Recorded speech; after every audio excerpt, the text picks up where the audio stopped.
పలాస తర్వాత ఉమ్, మసూదా ఉమ్, మసూదా సినిమా ఒక సోలో హీరోగా ఉమ్, ఒక మంచి ఐడెంటిటీ ఇచ్చింది. అవును సినిమా కూడా పెద్ద రేంజ్ హిట్ అయింది. అవును. అయినా కూడా తిరువీరు ఈ రోజుకి ఎందుకు ఇలాగే ఉండిపోవాల్సి వచ్చింది?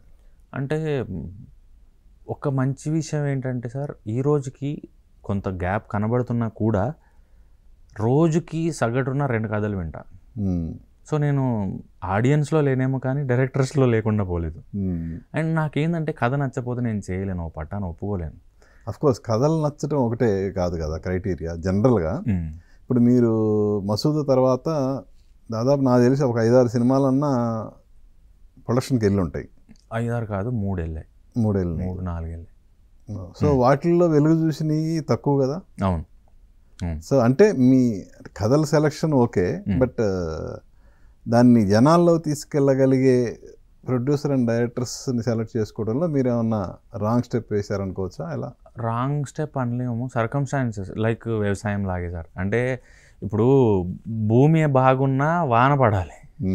పోనీ వాన ఎక్కువ పడితే ఒక ప్రాబ్లం, పడకపోతే ఒక ప్రాబ్లం. పోనీ ఏదైనా మళ్ళీ పురుగు వస్తే ఒక ప్రాబ్లం, అంత బాగుండి మార్కెట్కి పోతే రేట్ రాకపోతే ఇంకో ప్రాబ్లం. సినిమా కూడా అలాగే తెలీదు, ఏ స్టేజ్లో ఏది ఎఫెక్ట్ చేస్తుందో తెలియదు. పాపం వాళ్ళు కూడా మంచి జరగాలి. ఎవరైనా అంతే. ఇప్పుడు ఏదైనా ఇప్పుడు హిట్ కొట్టాలనే అందరూ రంగంలో దిగుతారు, అది వేరే విషయం. అంటే చూజింగ్ ఇప్పుడు సపోజ్ అంత హిట్ వచ్చిన తర్వాత మనం అంటే మీరు అన్నట్టు పరిస్థితుల ప్రభావం అయి ఉండొచ్చు, కానీ అప్పట్లో ఉన్న టాప్ బ్యానర్స్ ఏంటి, సో ఆ బ్యానర్స్లో సినిమా చేస్తే మనకి ఉపయోగం ఉంటుంది అంటే ఆ కమర్షియల్ యాంగిల్ అనేది తిరువీరులో అసలు లేదు అనుకోవచ్చా?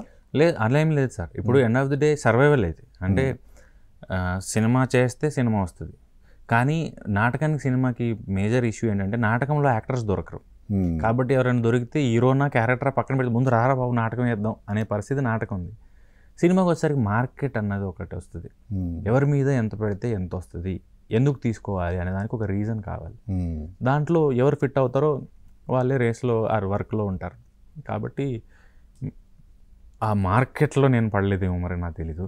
కాకపోతే చాలామంది ఈరోజు కూడా మార్కెట్ని పక్కన పెట్టి యాక్టర్ ఇతను మా రోల్కి న్యాయం చేస్తాడు అనే వస్తారు తప్పితే ఇతని మీద ఎంత పెడితే ఎంత వస్తుందని కూడా ఏమో రారు. వీళ్ళు ఉన్నారు, వాళ్ళు ఉన్నారు, ఇంకా అది సేమ్ మిక్స్.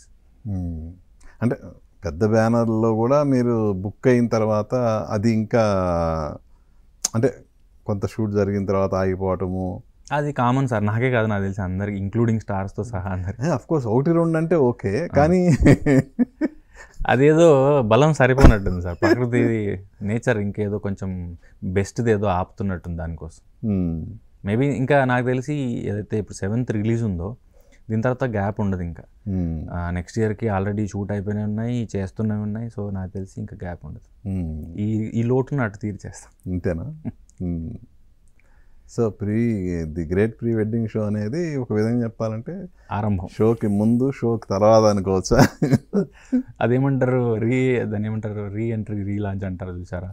సో ఈ గ్యాప్ తర్వాత ఇంకా కంటిన్యూస్గా ఉంటాయి ఇప్పుడు.